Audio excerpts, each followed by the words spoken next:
Hi, I'm Lowell Joseph Gallen, and I would like to welcome our audience and our viewers to this evening's program for our Root and Branch Association English Language Conference and Lecture Series hosted here at the OU Israel Center in Jerusalem. We're very happy that we're celebrating the 21st year of our lecture series. It started in 1995. We're now coming to the end of 2016. Our speaker for this evening's program is Dr. Yitzchak Kerem, and the subject is where we are now on the kidnapping of Yemenite, Iraqi, North African, and Balkan Jewish babies in the time period following the establishment of the state from 1949 to the 1960s. Yitzchak, thank you very much for being our speaker this evening, and we thank our audience for joining us as well. I want to thank Aryeh because he's kept up this lecture series. This isn't my first time here. I think it's about my fourth time. And it's like I've spoken about this issue once and then partially in another event.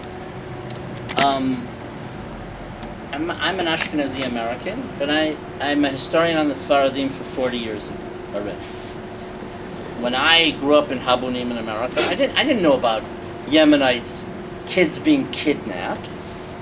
My grandmother was one of the founders of Pioneer Women. I knew a lot of Pioneer Women ladies, women from Moetzet Apolot.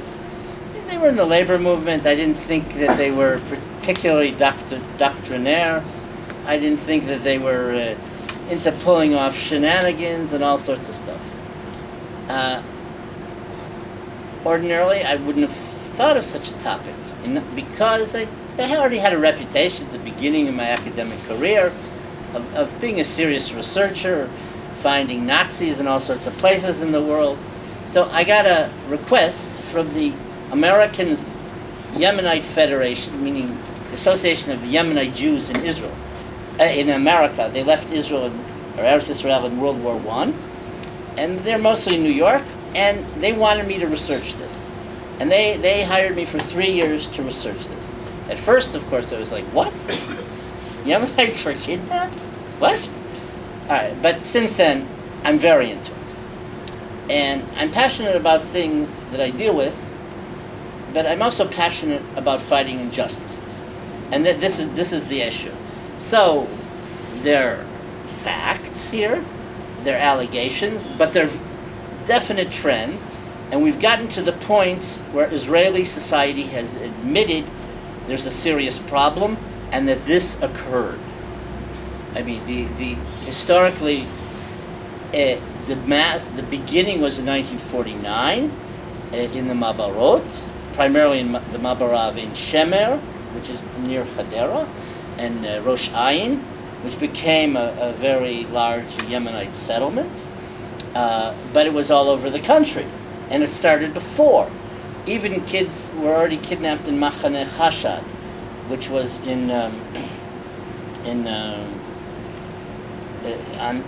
where the Yemenites fled to. I forgot the country where it was, but to organize on the way to Israel. Okay, so even and you had some of these incidences even as early as 1944. So because someone like Uzi Meshulam was an extremist, he was branded by the establishment. Okay, and he wasn't as militant as he was made out to be. But the difference, let's say, between me and him is we knew the same thing. But I'm not going to threaten to take over the government. I'm not going to threaten to have a coup. I'm not going to organize a barricade in my house. I interviewed hundreds of people. Okay, and I interviewed of parents of mostly Yemenites who were babies that disappeared. I interviewed a few Ashkenazim. I interviewed Iraqis. Since then, I've interviewed many Iraqi Jews who have this story. I've interviewed many Persian Jews who have this story. I've interviewed Turkish Jews, Greek Jews who have this story. So people in the Mabarot primarily were victims, and it's much bigger than what we thought. and it lasted much longer. It wasn't just an event in the Mabarot in 1949 in the bad winter. Okay, there was bad rain, storms, and that's like the alibi. I dealt with many cases of kids disappearing in 53, 56, okay? And then people come to me about allegations of kidnappings in Hadassah and Kerem in the 60s, okay? And this is a very severe problem. If you understand the dynamics, this was very well organized. The excuse was, oh, the Medina was in disarray, and it was a terrible winter. And then there's the racist issue. Okay, the Yemenites had so many kids, they didn't pay attention, and they didn't really care. They were duped, not just the Yemenites. If your kid was taken, sometimes it was taken by force, okay? There were families that had 2 incidences where kids were taken by force. In other words, a bunch of kibbutzniks come into their tent, or they come into their srif, whatever, their huts, and by force take the baby. Sometimes the babies disappeared, okay, in the infirmary, okay. But now we already know that in places where they were taken to, they were either redistributed to the political parties, or they were sold abroad. And this is terrible. Who was involved in distributing the babies abroad? Hadassah, Pioneer Women, and Vitso. Can you? This is an absolute abomination. We had a conference, an academic conference on this at Bar Ilan University. On one of the worst days, there was a storm. I couldn't even go on what was it, Krish Arba, to get to Bar Ilan. There was so much rain. I had to go on side roads. Okay, the book is going to be published in the next few months by Routledge. I mean, this is absolutely abhorrent. But part of the story is, for example, the religious parties kidnapping little kids for education. The Mafdal and the Aguda. It wasn't just babies being kidnapped. And then there's the phenomenon of school children being taken for radiation treatments, which they call ringworm, but it wasn't ringworm. These are mass phenomena. I'm sorry, but it's like apartheid. It's the whites and the blacks being separated on school trips. The blacks being taken for 5 days with a cranium, okay? And 100,000 they had 100,000 times the legal amount of radiation put in their skulls. 6,000 died immediately, and 100,000 were damaged for life. Okay? The Supreme Court of Israel decided 12 years ago that those victims had to be recompensated. Only 2 years ago did the Israeli government start the process. This is abominable. These are all pranks by Ben-Gurion and the coalition partners. Mapam, Mapai, Liberalim Atzmaim, Agudat Yisrael v'Mafdal. What I'm saying is extremely, extremely severe. But the response of the government is now appropriate. It's because mainly Yemenites, second, third generation, organized. They threatened to sue the government in 2 class action suits. Okay, the government's going to release 1.5 million documents from Ginzacha Medina, from the National State Archives, from the health ministry from the 49 and the 50s, etc., etc. But what isn't going to be solved in the meantime is the adoption. Okay, there were 3 investigations historically so far. There was a police investigation, which was internal. They called that the Makovsky, declaration. That was even, I think, in the 50s actually. Then, kids who didn't die, their parents in '66 got draft notices. Hundreds of parents got draft notices for kids who still were under that name and under that Tudat Zut. But the names changed. Okay? We don't know. We're going to learn when we see documents what happened. Okay, these are the establishment, the Israeli government covered all this up. Okay, Shoshana Madmoni, who gave a paper here, she wrote a book about it. Okay, she talked about she did her doctoral thesis on how the Israeli tikshoret media has covered this up. when it came out in the Knesset by a Salonika named Baruch Uziel of the general Zionists, they weren't part of the coalition. Okay, so they weren't involved in the kidnapping. So he said, "How can this be?" He was shut up, totally censored. And then what happened? So Uri Avneri, who's let's say far left, he covered this, but when he's covering it, it's already sensationalist. It's already yellow journalism. And then there's the racist issue that he tells the facts, but then he said, well, it was good because, it gave these Yemenite babies a better life, Now what we know now, after later the investigation committees and everything which has come out, is that a lot of these in the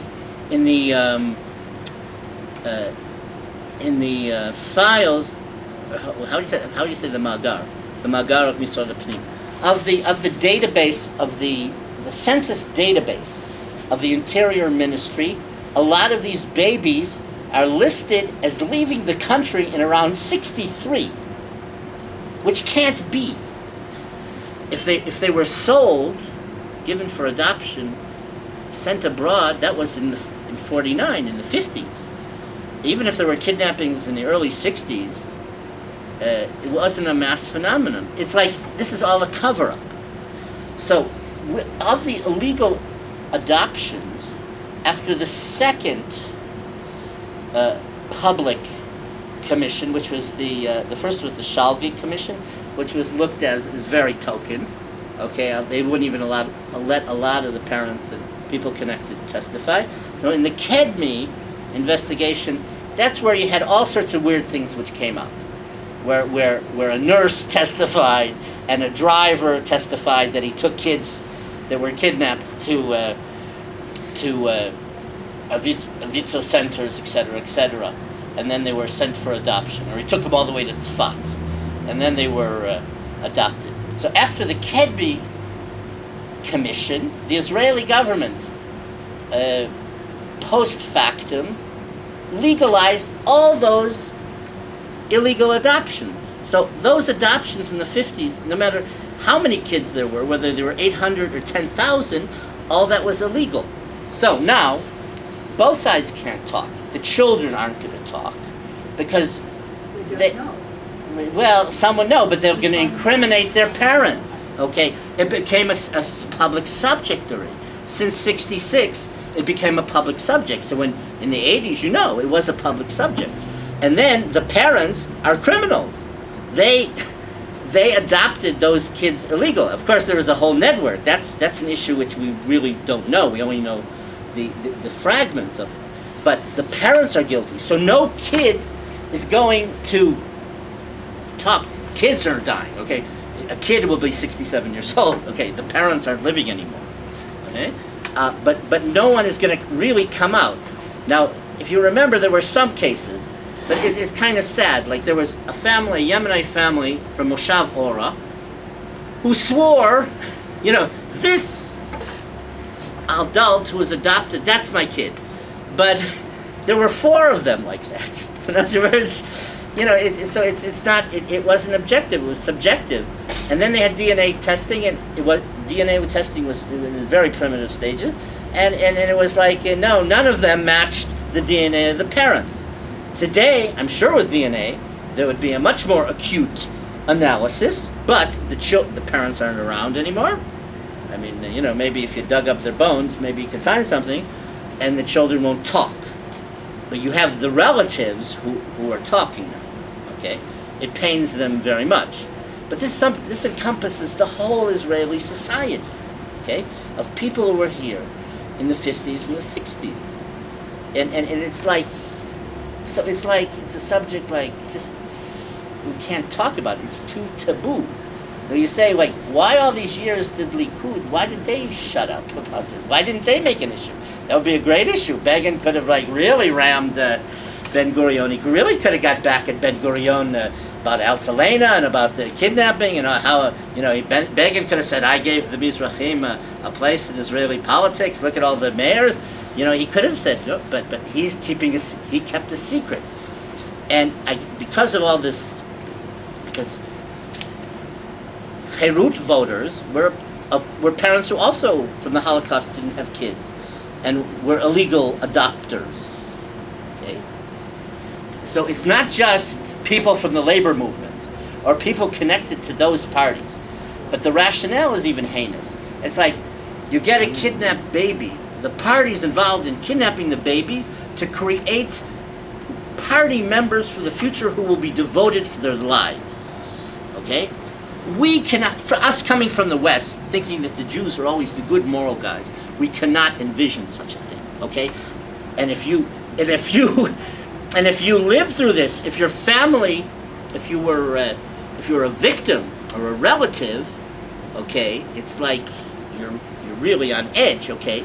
But the Yemenites were always shut up. Okay? And in politics, the establishment always made their Uncle Toms. The minister of police was Bechor Shitrit. Okay, if you know who he was, he's like a buffoon. Okay, and so you had the Speaker of the House of the Knesset was Yeshayahu, another nothing. Yisrael Kesar, he was an intelligent guy, but he was very establishment. He wouldn't deal with things like this. And so if you think of the people, they blended in very well. Okay, they're not going to raise any of these controversial issues. I mean, even an issue which is lighter, but which is very severe, was kids sort of forcefully taken from their parents, put in pnimiot, putting in boarding schools, becoming totally secular on kibbutzim. Okay, even that wasn't raised. Okay, that relatively is sterile. Okay, that's not exactly criminal. Okay, maybe you could call it propaganda, maybe you could call it forcefully being re-educated. But this subject and the issue of the radiation treatments, this is totally criminal. The radiation treatments were funded by the United States government. Okay? In the 1920s, this was outlawed by the Supreme Court, but they needed the testing, and which we don't understand is this was also for nuclear testing, okay, not just radiation. So part of the negotiations for the funding in the 50s for all of this was between the American government and Shimon Peres. Who was Shimon Peres then? He was the Minister General of the Defense, of the Defense Ministry, okay? He wasn't the minister yet. No, he was the Director General, the Mankal, Okay, what is this? We don't understand what that is. What is this? We will, okay? It's only a matter of time, all right? In other words, the American government won't really play games with this type of stuff. They don't know, okay? The British government, they still will not release information and documents about illegal immigration to Palestine. That was like in the 30s. That's still taboo, okay? But America will not censor anything. You just have to find it, okay? But Israel, of course, has censored it. It's going to get to the point though that it's going to be like an explosion, like a sewer busting open. Okay, the government won't have what I understand, and my surprise is going to come. He'll get into it. He's an activist. The government doesn't want another investigation, but they're going to open up the archives. So it'll be done, but it'll be organized in a partisan way. So just people will start using the files, publicizing things, talking about it, whatever. The government thinks, okay, that way at least we'll be a little more protected, But it's going to be a huge explosion, okay? I mean, the difference today is that the Mizrahim and the Sfaradim are the majority, okay? They may be in the pocket, maybe a fourth are in the pocket of the Likud or Bibi, okay? But they're not, on a mass level, they're not in anyone's pocket. They're very educated, okay? I talked in the pre-interview. Meir Buzagu, okay? He's an activist, okay? He has a PhD from Harvard, okay? He teaches philosophy at Hebrew U, all right? He's already in the big league. People like that are not going to shut up, okay? They have a message. I think he's a little naive. He said on Facebook, I think we have to approach all sorts of Nobel Prize winners around the world, so that they'll talk. They might be good in biology or chemistry, but they're not going to, and if they're Jewish, they don't want to critique Israel. I said, yeah, I know of an Israeli Nobel Prize winner, but I don't think you want to approach him. His name is Shimon Peres. Okay. So in my research, I had many people who refused. Senta Yosef Tal, Okay? Her husband was Minister of Absorption. Joseph Berg from the National Religious Party. But in addition to Tzachi Hanegbi coming out, a few months ago, Mayor Parush came out, okay, from Agudat Yisrael. He's already second generation. His father was a long-lived Chaver Knesset. He said the Aguda participated in the kidnapping, okay? You know, all right, this is the beginning. It's like there's no returning now. For Jews abroad, it's a terrible thing. We don't want to hear about it, you know? It's like the comments on Facebook to when I say things like this as WTF. Okay? It's like it's hazui. Okay, these are real issues. This is a serious moral issue across the board for Israel and the Jewish people. Okay, it's not an issue of bashing Ben Gurion, bashing the establishment. Okay, it's much more important. And then in my where I want to take this is also this culture has to be recognized as part of the Jewish people's culture, not as the low culture, not to ignore it. Okay, it's not enough to say, okay, Sephardic people earn more today. Okay, And the Ashkenazi kids disagree. there were some. Okay, I had a colleague who already died, Shimon Rubinstein. So in his book about the Ma'abara of Sfat, he talks about kidnapping. He felt terrible about it. He learned a lot from his parents. I mean, he was only 13 or 14, so you don't exactly understand what's going on, okay? And he was free to do what he did, what he wanted, okay, Shimon, okay? Because he paid for most of the books he wrote. In the book on Sfat, he actually was sponsored by Yaron Golan, if you remember him. Yaron Golan published his book, okay? Which is a rare thing. Shimon Rubinstein, before Yaron Sur, he published about the Goldblum's derogatory portrayal of the Sfaradim in the Mabarot, in the shanty town camps, okay? But Rubinstein was, he wasn't mainstream, okay? He wasn't censored, okay? But much of this, as Shoshana Madmoni demonstrates, was censored in the Israeli media, okay? And if Ilana Dayan talks about it, it's only very lightly. It's not seriously.